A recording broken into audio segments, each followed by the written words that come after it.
안녕하세요. 건강프라임 김아련입니다. 여성 질환 중에 자주 발생하는 질환은 무엇일까요?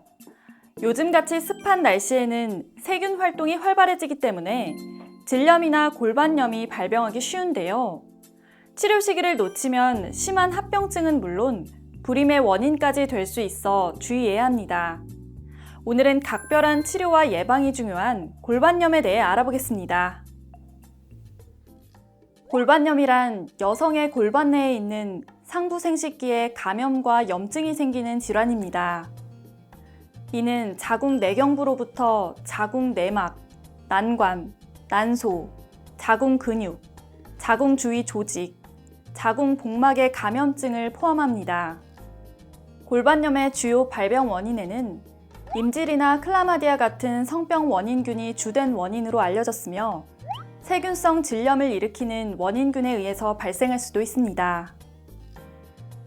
골반염의 증상을 살펴보면 주로 발열, 복부 골반 통증, 자궁경부 운동성 압통, 그리고 부속기 압통 등이 임상적으로 흔하게 나타납니다. 이렇게 골반염을 가진 환자들은 다양한 증상과 징후를 보이지만 아무런 징후를 보이지 않는 경우도 있기 때문에 진단이 어려울 때도 있습니다. 그렇다면 골반염은 어떤 진행 단계를 거칠까요? 일단은 진행 단계는 질로부터 시작해서 이제 자궁 경부를 통해서 안쪽으로 퍼져서 내막과 난관, 난소 주변으로 퍼져나가는 염증이라서 1차적으로는 이제 질염이 심해지거나 아니면 경부염이 생겨서 주변 조직에 조금 균이 침투할 수 있게끔 주변의 조직이 손상되는 상태가 되고요. 그 이상의 이제 균이 침투를 하게 되면 난관이나 난소 주변에 섬유 손상과 유착을 발생을 하게 됩니다. 그래서 심한 경우에는 그 주변으로 고름집이 생기는 난관, 난소 농양이 생길 수 있습니다.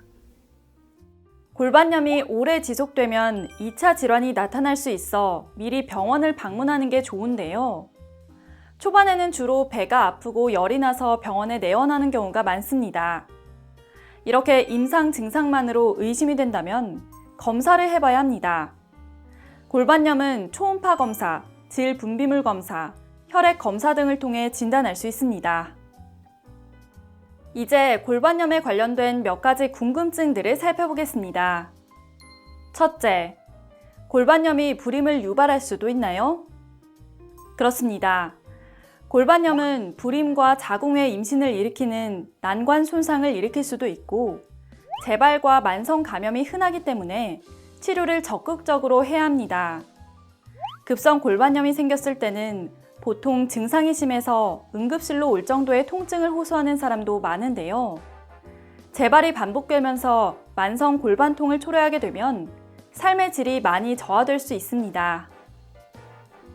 둘째, 골반염이 주로 나타나는 특정한 연령대나 사람들이 있나요?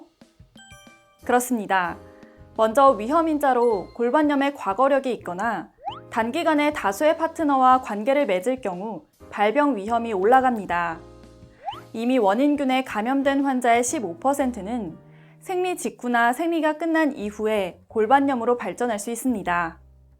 만약 이런 고위험 환자 중에 자궁 내 피임 장치를 사용하게 되면 발병 위험이 3배에서 5배까지 올라갈 수 있습니다. 셋째, 골반염의 치료법은 무엇인가요? 초기에 골반염을 치료하기 위해서는 주로 통원 치료가 시행되는데요. 보통 2주 정도의 경구 항생제를 처방합니다. 하지만 급성 중증 골반염이나 임신 경험이 없는 여성, 혹은 골반 농양이 있는 환자의 경우 입원 같은 집중 치료가 필요합니다. 만약 항생제에 반응이 없는 난소 난관 농양이 있는 경우 수술 치료를 시행하기도 합니다. 조기 치료가 무엇보다 중요한 골반염. 그렇다면 골반염에 합병증이 있는지 전문가에게 물어봤습니다. 골반염은 일단은 재발이 굉장히 흔하고 보통 이렇게 재발되는 경우에 한 4분의 1 정도에서는 불임이나 자궁의 임신이나 아니면 만성 골반 통증 등 같은 증상을 일으킬 수 있습니다.